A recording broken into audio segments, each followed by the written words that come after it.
යන් වැඩමවා යකුන් යක්ෂණියන් බැඳ වැඩගත් මාතර අපරැක්ක වෛද්‍ය රංකොත් ගුරු පරපුරේ නොවරදින බල සම්පන්න අභිරහස් ගුරුකම්. ගුප්ත විද්‍යා විශාරද, ගුප්ත විද්‍යා ගවේෂණ සම්මානලාභී විහාරාධිපති පූජ්‍ය ජුබ්බිලියේ ධම්මසිරි ගුරු හාමුදුරුවෝ ඕනෑම ගුරුකම් කටයුත්තක් සඳහා විශ්වාසයෙන් නමතන්න.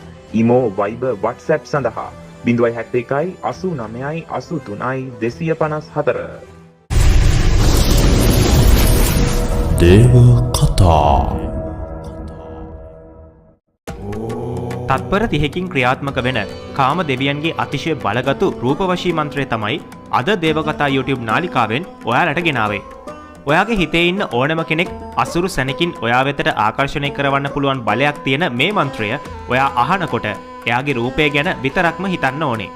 ඒ කියන්නේ ඔයාගේ හිතේ ඉන්න කෙනාගේ බාහිර පෙනුම, ඇවිදින විදිහ, hina වෙන විදිහ වගේ දේවල් හිතින් හිතාගෙන තමයි ඔයා මේ මන්ත්‍රය අහන්න ඕනේ. ඒ වගේම කොයිම වෙලාවකවත් වෙන වෙන දේවල් වලට අවධානය යොමු කරන්න එපා මේ මන්ත්‍රය අහනකොට. ඔයා මේ විදිහට මේ මන්ත්‍රය අහනකොට ඔයා එයාගේ රූපයට ආකර්ෂණය වෙලා තියෙන විදිහටම එයත් ඔයාගේ රූපයට ආකර්ෂණය වෙන්න ගන්නවා හරියට කාන්දමක් වගේ. ඉතින් ඔයා කලින් කිව්ව විදිහටම මේ මන්ත්‍රය අහනවා නම් අහලා ඉවර වෙන්නත් කලින් මොනම ක්‍රමයකින් හරි ඔයාට පොඩි ඉඟියක් ලැබෙනවා. ඒ වගේම ඔයාට මේ මොහොතේම යම්කිසි ඉඟියක් ලැබුණත් උපරිම ප්‍රතිඵල ලබා ගැනීමට අනිවාර්යයෙන්ම දින 21ක් සම්පූර්ණ වෙනතුරු සෑම දිනකම පහසු වේලාවක මන්ත්‍රයට සවන් දෙන්න. එතකොට තමයි ඔයාට ස්ථීර ප්‍රතිඵල ලැබෙන්න පටන් ගන්නෙ. ඉතින් ඔයාගේ හිතේ තියෙන කාරණාව ඒ විදිහටම ඉටු වෙන්න කාම දෙවියන්ගේ ආශිර්වාදය ලැබෙන්න කියලා අපි හදවතින්ම ප්‍රාර්ථනා කරනවා. ඉතින් මේ මන්ත්‍රය ශ්‍රවණය කරන්න කලින් දේවකතා YouTube නාලිකාව තාමත් ඔයා subscribe කරලා නැත්නම් අපිව subscribe කරලම හිතේ විශ්වාසයෙන් මෙතෙන් සිට මන්ත්‍රයට සවන් දීම ආරම්භ කරන්න.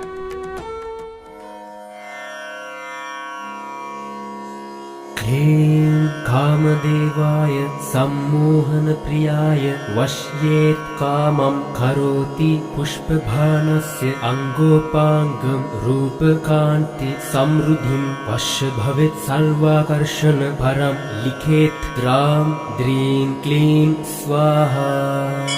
ह्रीं कामदेवाय सम्मोहन प्रियाय वश्येत् कामं करोति पुष्पभानस्य अङ्गोपाङ्गं रूपकान्ति समृद्धिं वश्य भवेत् सर्वाकर्षण परं लिखेत् द्रां द्रीं क्लीं स्वाहा.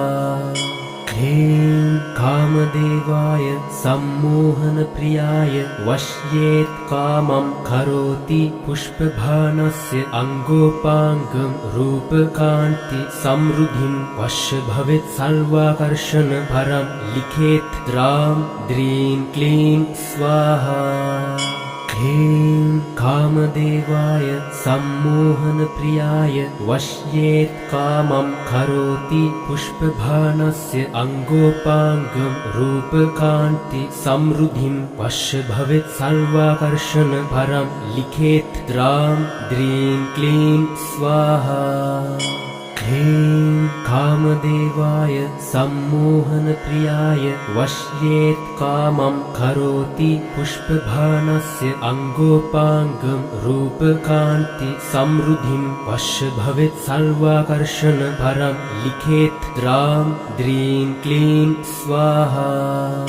ह्रीं कामदेवाय सम्मोहन प्रियाय वश्येत् कामं करोति पुष्पभानस्य अङ्गोपाङ्गं रूपकान्ति समृद्धिं वश्य भवेत् सर्वाकर्षण परं लिखेत् द्रां द्रीं क्लीं स्वाहा.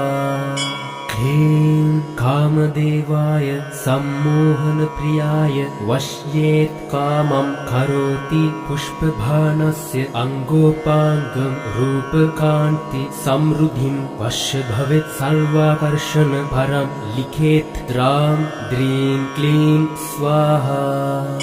ह्रीं कामदेवाय सम्मोहन प्रियाय वश्येत् कामं करोति पुष्पभानस्य अङ्गोपाङ्गं रूपकान्ति समृद्धिं वश्य भवेत् सर्वाकर्षण परं लिखेत् द्रां द्रीं क्लीं स्वाहा. ह्रीं कामदेवाय सम्मोहनप्रियाय वश्येत् कामं करोति पुष्पबाणस्य अङ्गोपाङ्गं रूपकान्ति समृद्धिं वश्य भवेत् सर्वाकर्षणभरं लिखेत् द्रां द्रीं क्लीं स्वाहा। ह्रीं कामदेवाय सम्मोहनप्रियाय वश्येत् कामं करोति पुष्पबाणस्य अङ्गोपाङ्गं रूपकान्ति समृद्धिं वश्य भवेत् सर्वाकर्षणभरं लिखेत् द्रां द्रीं क्लीं स्वाहा। ह्रीं कामदेवाय सम्मोहनप्रियाय वश्येत् कामं करोति पुष्पबाणस्य अङ्गोपाङ्गं रूपकान्ति समृद्धिं वश्य भवेत् सर्वाकर्षणभरं लिखेत् द्रां द्रीं क्लीं स्वाहा। ह्रीं कामदेवाय सम्मोहनप्रियाय वश्येत् कामं करोति पुष्पबाणस्य अङ्गोपाङ्गं रूपकान्ति समृद्धिं वश्य भवेत् सर्वाकर्षणभरं लिखेत् द्रां द्रीं क्लीं स्वाहा। ह्रीं कामदेवाय सम्मोहनप्रियाय वश्येत् कामं करोति पुष्पबाणस्य अङ्गोपाङ्गं रूपकान्ति समृद्धिं वश्य भवेत् सर्वाकर्षणभरं लिखेत् द्रां द्रीं क्लीं स्वाहा। ह्रीं कामदेवाय सम्मोहनप्रियाय वश्येत् कामं करोति पुष्पबाणस्य अङ्गोपाङ्गं रूपकान्ति समृद्धिं वश्य भवेत् सर्वाकर्षणभरं लिखेत् द्रां द्रीं क्लीं स्वाहा। ह्रीं कामदेवाय सम्मोहनप्रियाय वश्येत् कामं करोति पुष्पबाणस्य अङ्गोपाङ्गं रूपकान्ति समृद्धिं वश्य भवेत् सर्वाकर्षणभरं लिखेत् द्रां द्रीं क्लीं स्वाहा। ह्रीं कामदेवाय सम्मोहनप्रियाय वश्येत् कामं करोति पुष्पबाणस्य अङ्गोपाङ्गं रूपकान्ति समृद्धिं वश्य भवेत् सर्वाकर्षणभरं लिखेत् द्रां द्रीं क्लीं स्वाहा। ह्रीं कामदेवाय सम्मोहनप्रियाय वश्येत् कामं करोति पुष्पबाणस्य अङ्गोपाङ्गं रूपकान्ति समृद्धिं वश्य भवेत् सर्वाकर्षणभरं लिखेत् द्रां द्रीं क्लीं स्वाहा। ह्रीं कामदेवाय सम्मोहनप्रियाय वश्येत् कामं करोति पुष्पबाणस्य अङ्गोपाङ्गं रूपकान्ति समृद्धिं वश्य भवेत् सर्वाकर्षणभरं लिखेत् द्रां द्रीं क्लीं स्वाहा। ह्रीं कामदेवाय सम्मोहनप्रियाय वश्येत् कामं करोति पुष्पबाणस्य अङ्गोपाङ्गं रूपकान्ति समृद्धिं वश्य भवेत् सर्वाकर्षणभरं लिखेत् द्रां द्रीं क्लीं स्वाहा। ह्रीं कामदेवाय सम्मोहनप्रियाय वश्येत् कामं करोति पुष्पबाणस्य अङ्गोपाङ्गं रूपकान्ति समृद्धिं वश्य भवेत् सर्वाकर्षणभरं लिखेत् द्रां द्रीं क्लीं स्वाहा।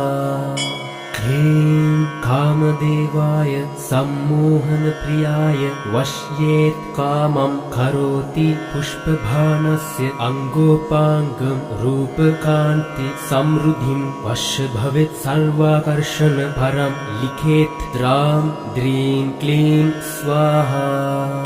ह्रीं कामदेवाय सम्मोहनप्रियाय वश्येत् कामं करोति पुष्पबाणस्य अङ्गोपाङ्गं रूपकान्ति समृद्धिं वश्य भवेत् सर्वाकर्षणभरं लिखेत् द्रां द्रीं क्लीं स्वाहा। ह्रीं कामदेवाय कामदेवाय सम्मोहनप्रियाय वश्येत् कामं करोति पुष्पभानस्य अङ्गोपाङ्गं रूपकान्ति समृद्धिं वश्य भवेत् सर्वाकर्षण परं लिखेत् द्रां द्रीं क्लीं स्वाहा ह्रीं कामदेवाय सम्मोहनप्रियाय वश्येत् कामं करोति पुष्पभानस्य अङ्गोपाङ्गं रूपकान्ति समृद्धिं वश्य भवेत् सर्वाकर्षण परं लिखेत् द्रां द्रीं क्लीं स्वाहा ह्रीं कामदेवाय सम्मोहनप्रियाय वश्येत् कामं करोति पुष्पभानस्य अङ्गोपाङ्गं रूपकान्ति समृद्धिं वश्य भवेत् सर्वाकर्षण परं लिखेत् द्रां द्रीं क्लीं स्वाहा ह्रीं कामदेवाय सम्मोहनप्रियाय वश्येत् कामं करोति पुष्पभानस्य अङ्गोपाङ्गं रूपकान्ति समृद्धिं वश्य भवेत् सर्वाकर्षण परं लिखेत् द्रां द्रीं क्लीं स्वाहा ह्रीं कामदेवाय सम्मोहनप्रियाय वश्येत् कामं करोति पुष्पभानस्य अङ्गोपाङ्गं रूपकान्ति समृद्धिं वश्य भवेत् सर्वाकर्षण परं लिखेत् द्रां द्रीं क्लीं स्वाहा ह्रीं कामदेवाय सम्मोहनप्रियाय वश्येत् कामं करोति पुष्पभानस्य अङ्गोपाङ्गं रूपकान्ति समृद्धिं वश्य भवेत् सर्वाकर्षण परं लिखेत् द्रां द्रीं क्लीं स्वाहा ह्रीं कामदेवाय सम्मोहनप्रियाय वश्येत् कामं करोति पुष्पभानस्य अङ्गोपाङ्गं रूपकान्ति समृद्धिं वश्य भवेत् सर्वाकर्षण परं लिखेत् द्रां द्रीं क्लीं स्वाहा ह्रीं कामदेवाय सम्मोहनप्रियाय वश्येत् कामं करोति पुष्पभानस्य अङ्गोपाङ्गं रूपकान्ति समृद्धिं वश्य भवेत् सर्वाकर्षण परं लिखेत् द्रां द्रीं क्लीं स्वाहा ह्रीं कामदेवाय सम्मोहनप्रियाय वश्येत् कामं करोति पुष्पभानस्य अङ्गोपाङ्गं रूपकान्ति समृद्धिं वश्य भवेत् सर्वाकर्षण परं लिखेत् द्रां द्रीं क्लीं स्वाहा ह्रीं कामदेवाय सम्मोहनप्रियाय वश्येत् कामं करोति पुष्पभानस्य अङ्गोपाङ्गं रूपकान्ति समृद्धिं वश्य भवेत् सर्वाकर्षण परं लिखेत् द्रां द्रीं क्लीं स्वाहा ह्रीं कामदेवाय सम्मोहनप्रियाय वश्येत् कामं करोति पुष्पभानस्य अङ्गोपाङ्गं रूपकान्ति समृद्धिं वश्य भवेत् सर्वाकर्षण परं लिखेत् द्रां द्रीं क्लीं स्वाहा ह्रीं कामदेवाय सम्मोहनप्रियाय वश्येत् कामं करोति पुष्पभानस्य अङ्गोपाङ्गं रूपकान्ति समृद्धिं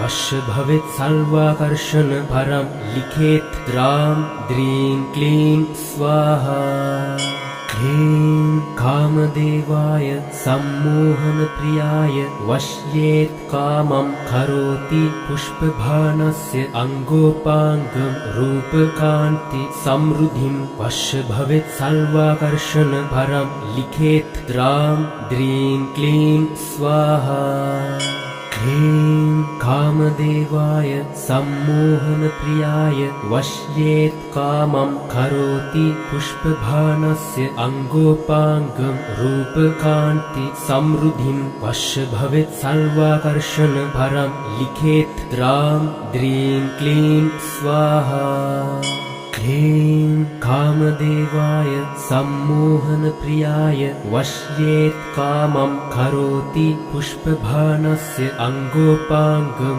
रूपकान्ति समृद्धिं वश्य भवेत् सर्वाकर्षण परं लिखेत् द्रां द्रीं क्लीं स्वाहा।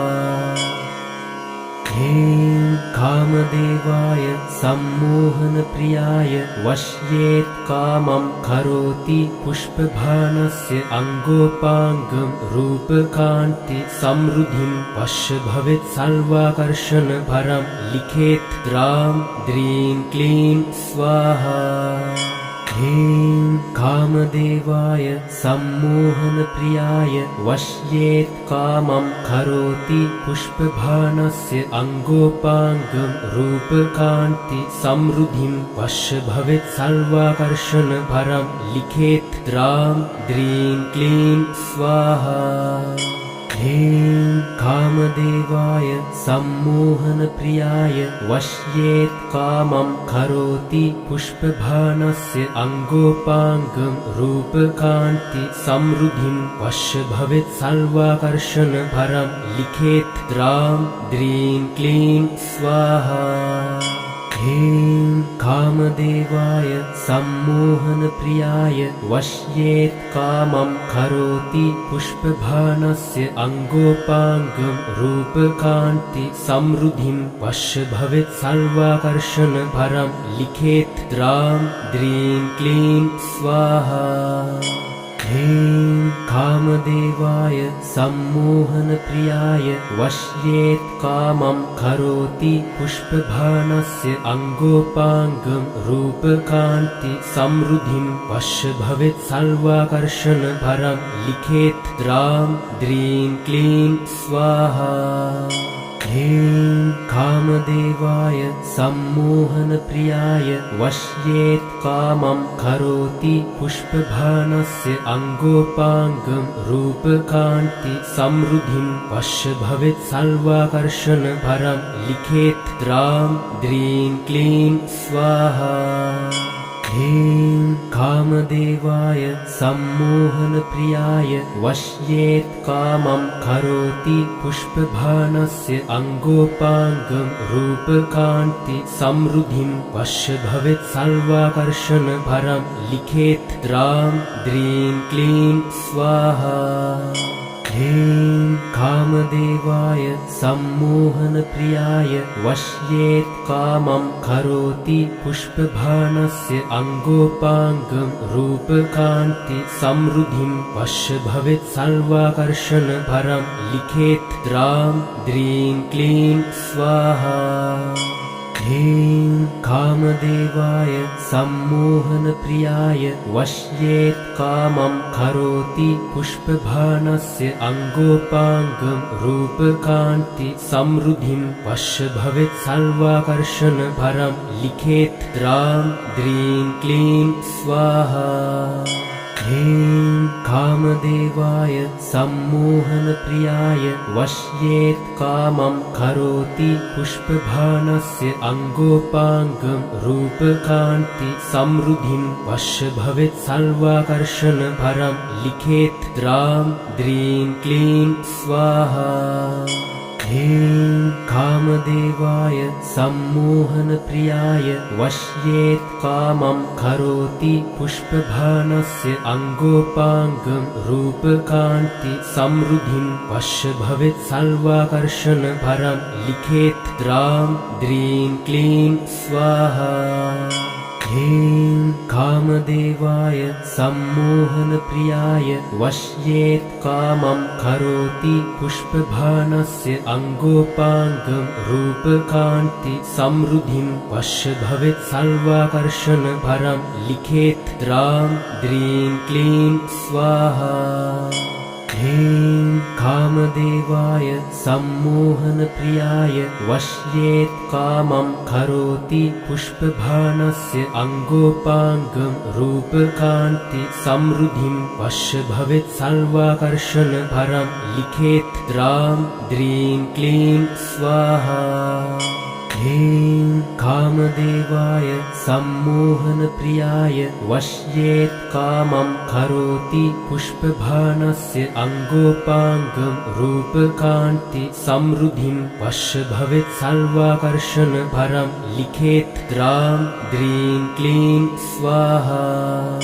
ह्रीं कामदेवाय सम्मोहनप्रियाय वश्येत् कामं करोति पुष्पबाणस्य अङ्गोपाङ्गं रूपकान्ति समृद्धिं वश्य भवेत् सर्वाकर्षण परं लिखेत् द्रां द्रीं क्लीं स्वाहा। ह्रीं कामदेवाय सम्मोहनप्रियाय वश्येत् कामं करोति पुष्पबाणस्य अङ्गोपाङ्गं रूपकान्ति समृद्धिं वश्य भवेत् सर्वाकर्षण परं लिखेत् द्रां द्रीं क्लीं स्वाहा।